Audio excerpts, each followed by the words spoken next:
오늘 우리에게 주신 하나님의 말씀은 에스겔 36장 24절에서 27절과 로마서 12장 2절에서 3절 말씀입니다. 내가 너희를 여러 나라 가운데서 인도하여 내고 여러 민족 가운데서 모아 데리고 고국 땅에 들어가서 맑은 물을 너희에게 뿌려서 너희로 정결하게 하되 곧 너희 모든 더러운 것에서와 모든 우상 숭배에서 너희를 정결하게 할 것이며 또 새 영을 너희 속에 두고 새 마음을 너희에게 주되 너희 육신에서 굳은 마음을 제거하고 부드러운 마음을 줄 것이며 또 내 영을 너희 속에 두어 너희로 내 율례를 행하게 하리니 너희가 내 규례를 지켜 행할지라. 너희는 이 세대를 본받지 말고 오직 마음을 새롭게 함으로 변화를 받아 하나님의 선하시고 기뻐하시고 온전하신 뜻이 무엇인지 분별하도록 하라. 내게 주신 은혜로 말미암아 너희 각 사람에게 말하노니 마땅히 생각할 그 이상의 생각을 품지 말고 오직 하나님께서 각 사람에게 나누어 주신 믿음의 분량대로 지혜롭게 생각하라. 오늘 이 말씀에 많은 은혜 받으시기 바랍니다. 이 땅에 다양한 사람들이 살아가고 있는데요.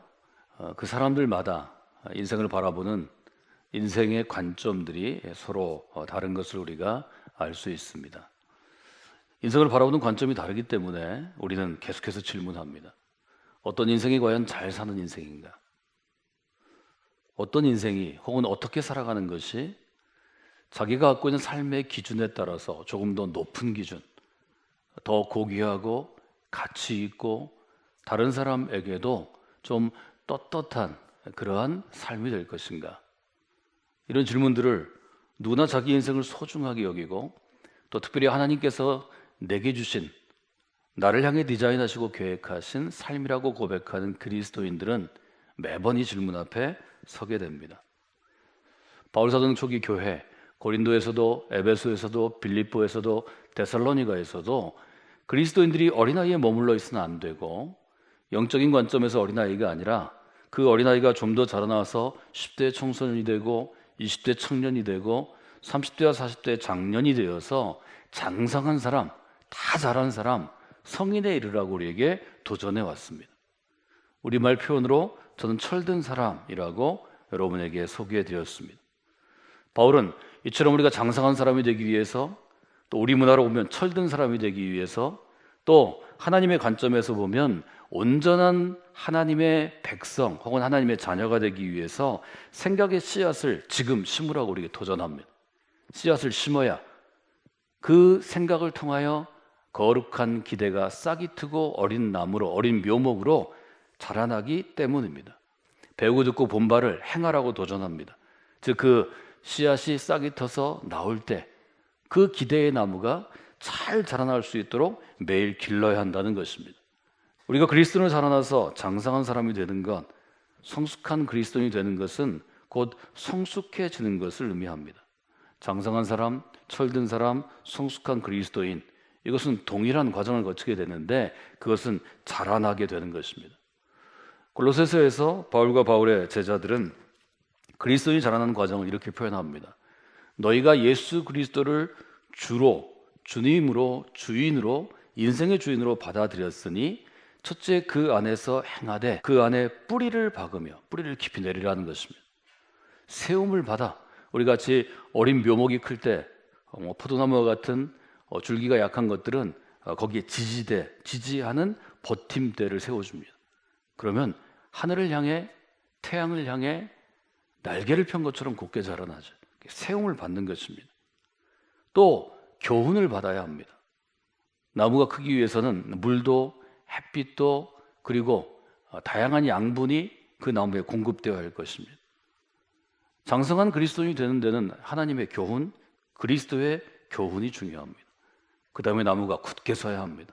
밑둥이 점점점 두터워지고 비가 오고 바람이 불어도 흔들리지 않는 견고한 나무로 서는 것.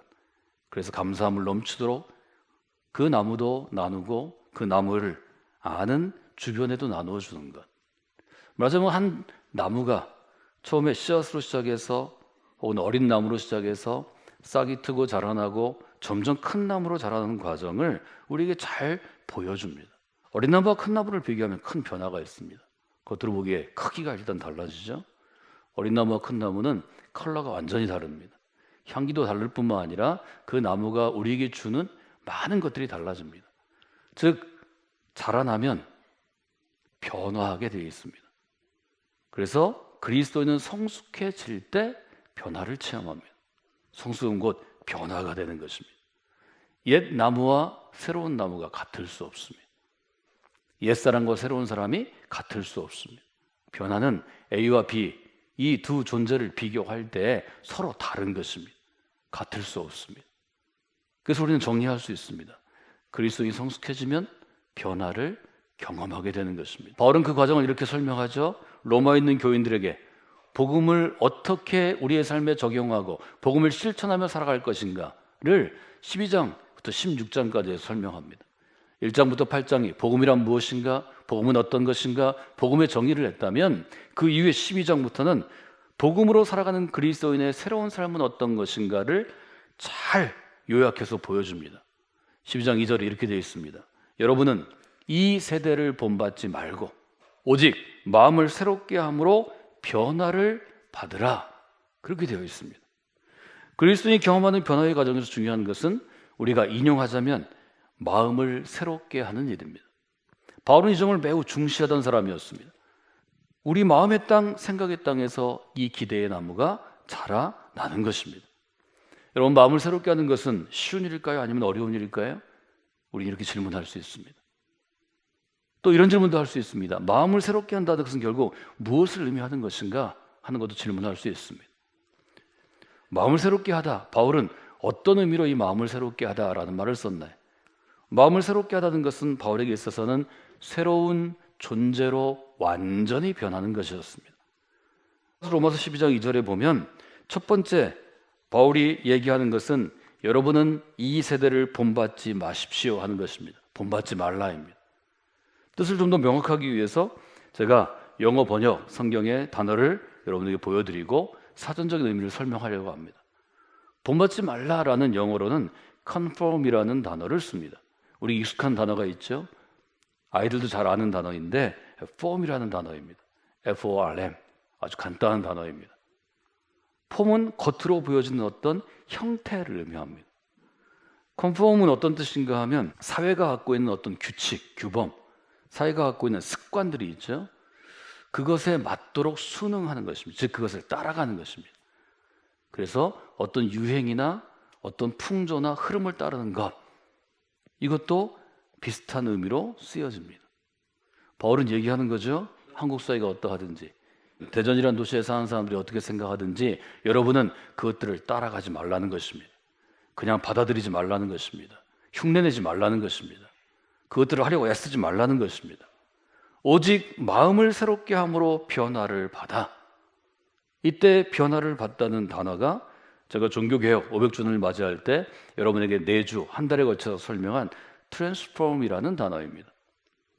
트랜스폼은 사실은 전문적인 용어에서 수학이나 전기나 언어학이나 생물이나 요즘 컴퓨터 사이언스에서 아주 많이 쓰는 것입니다. 이 트랜스폼은 겉모습만을 변형시키는 게 아닙니다. 트랜스폼은 뭐냐면 속까지 바뀌는 것입니다. 예를 들면 영어 표현에 애벌레는 나비와는 완전히 다르다, 혹은 애벌레가 나비가 됐다, 이런 표현이 있습니다. 그때 쓰는 것이 트랜스폼이라는 단어입니다. 나비의 모습을 볼 때는 나비의 옛 모습이 아주 조그만 벌레에 불과했다는 것, 아니 그전에는 알에 불과했다는 것을 우리가 상상할 수 없습니다. 그러나 우리가 볼 때 지저분하고 좀 더럽게 보이는 애벌레가 아름다운 나비로 완전히 존재가 바뀌는 것. 그래서 마음을 새롭게 하는 것은 마치 애벌레가 나비가 되듯이 새로운 존재가 되는 것입니다. 트랜스폼이라는 단어를 다른 데 쓸 때는 이렇게 쓰기도 합니다. 그가 갑자기 부유해졌는데, 돈을 좀 벌었는데 인간이 바뀌었어. 그의 옷을 입는 것이나 그의 말하는 것이 바뀌었다는 것이 아닙니다. 그의 생각이 바뀌었다는 것입니다. 세상을 보는 눈이 바뀌었다는 것입니다. 사람을 대하는 자세가 바뀌었다는 것입니다. 그것이 바로 트랜스폼이라는 단어가 우리에게 주는 것입니다. 마음으로 새롭게 되는 것은 영적인 변화입니다. 그것은 존재 자체가 바뀌는 것입니다. 우리가 함께 그 로마서 12장의 표현에서 마음을 새롭게 함으로 혹은 마음이 새롭게 됨으로 하는 표현은 존재 자체가 변하는 것입니다. 우리가 그리스도인이 되었습니다. 그리스도인이 된다는 것은 우리가 똑같은 집에서 살고 똑같은 직장에 나가고 똑같은 사람들과 가족을 이루지만 내 속에 있는 존재는 완전히 달라지는 것입니다. 여러분, 복음의 메시지는 어떤 것인가요? 창세기로부터 예언서를 지나 복음서를 지나 바울의 서신에 이르는 복음의 메시지를 요약하면 이렇게 할 수 있습니다. 하나님께서는 태초에 사람을 만드실 때 하나님의 형상을 따라 만드셨습니다. 이때 형상을 영어로 이미지라는 단어를 쓰는데요. 포메이션에 썼던 폼을 트랜스폼에 썼던 폼을 이미지하고 바꿀 수 있습니다. 그런데 인간이 범죄함으로 아담과 하와 첫사람들이 범죄함으로 하나님의 형상을 우리가 잃어버리게 되었습니다. 하나님의 형상을 잃어버리면 하나님에 속한 성품을 잃게 됩니다. 하나님의 특징들, 속성을 잃게 됩니다. 성경은 하나님의 형상을 잃어버린 존재를 죄인이라고 부릅니다. 그래서 죄인의 삶을 살게 된 것입니다. 복음서는 뭐라고 우리에게 선언하나요? 하나님께서 이 죄인된 우리에게 예수 그리스도를 보내셨습니다. 그리고 우리로 하여금 그리스도의 십자가 구원 은총을 통하여 죄인의 이미지를 벗고 죄인의 틀, 죄인의 폼을 벗고 예수 그리스도의 이미지를 마음에 둠으로 새로운 존재가 되어 새로운 피조물이 되었습니다. 영적으로 새로운 변화를 체험하게 되었습니다. 예수님의 형상이 마음의 중심에 자리 잡은 그리스도인으로 변화의 삶을 살게 되었습니다. 이것이 성경의 스토리입니다. 성경의 교훈입니다. 우리는 이것을 기쁜 뉴스, 복음이라고 고백합니다. 여러분, 성광교회에서 이 복음을 분명하게 설명할 수 있는 그리스도인이 되시기를 바랍니다. 그래서 전 종교교회의 정신이 그냥 체인지가 아니라 트랜스포메이션으로 쓰는 이유가 있다고 말씀을 드렸습니다. 언제 그럼 이 영적인 변화가 일어나나요? 사실은 트랜스포메이션은 정보화사에 지금 우리가 최근 20년 동안 쓰고 있는 그러한 용어로 쓸 때는 새로운 정보가 들어오면, 새로운 정보가 인풋이 되면 그것이 우리 안에 메커니즘을 거쳐서 새로운 변화를 일으켜냅니다. 이것을 만약에 우리 영적으로 우리의 마음과 생각과 영혼의 영역에서 일어나는 것을 한다면 이렇게 할 수 있을 것입니다. 마음을 새롭게 하는 변화에는 새로운 정보가 있어야 합니다. 일부러 영어로 표현했는데요, new information이 있어야 합니다. new information이 마음에 도전을 줍니다. 충격을 줍니다. 이 도전과 충격이 알므로, 깨달음으로 이어져서 영적인 변화, spiritual transformation이 되는 것입니다. 이 새로운 정보는 곧 무엇일까요? 이건 새로운 말씀이요, 새로운 교훈입니다. 여러분, 복음서를 보십시오. 마태도, 마가도, 누가도, 요한도 예수님을 만난 사람들의 이야기를, 수많은 스토리를 우리에게 전해줍니다. 어떤 사람이 예수님을 만났습니다. 예수님을 만난 그 사람이 도전을 받습니다. 이 도전은 마음을 흔들어 놓습니다. 마음의 틀, 마을이 갖고 있는 완고한 틀을 깨뜨립니다. 그리고 마음의 변화를 경험합니다. 그리고 생각의 변화를 경험합니다. 그런 사람은 세상을 바라보는 눈이 바뀝니다. 예수님의 눈으로 보게 됩니다. 하나님의 눈으로 보게 됩니다. 성경의 눈으로 보게 됩니다. 그 보게 됨을 철학적인 용어로 퍼스펙티브로 기억하시라고 말씀을 드렸습니다. 그리고 새로운 눈으로 세상을 보고 새로운 시대를 살아가는 것입니다. 여러분, 풍선을 떠오르게 하는 것은 노랗고 빨갛고 파랗고 까만 색깔이 아닙니다. 풍선 안에 주입하는 헬륨이라는 가스입니다. 우리는 한 사람의 인생으로 하나님이 디자인하셔서 귀한 작품으로 여기에 만들어줬습니다. 한국 사회는 그 풍선을 떠오르게 하는 것이 그의 배경이라고 얘기합니다. 학력이라고 얘기합니다. 연줄이라고 얘기합니다. 돈이라고 얘기합니다. 성경은 틀렸다고 얘기합니다. 그리스도는 그것이 아니라고 부정하십니다. 저는 그것이 복음이라고 정의할 수 있다고 해석합니다. 그것이 복음입니다. 나의 내면과 나의 마음과 나의 영혼에 무엇이 자리 잡고 있는가가 내 인생이라는 풍선을 하늘 높이 떠오르게 할 수도 있고 땅으로 가라앉게 할 수도 있을 것입니다. 우리는 그리스도 십자가 구원의 은총을 체험한 그 마음을 새롭게 함이 우리 안에 있을 때 여러분의 인생의 풍선은 저 하늘을 향해, 창공을 향해 날아가는, 창공을 향해 비상하는 독수리처럼 떠오를 수 있고 날아갈 수 있습니다. 그 거룩한 기대가 그리스도의 십자가 구원의 역사를 통해 우리에게 주었습니다. 이 한 주간이 여러분 모두가 이 새로운 마음을 품는 한 주간이 되시기를 주님의 이름으로 축원해 드립니다.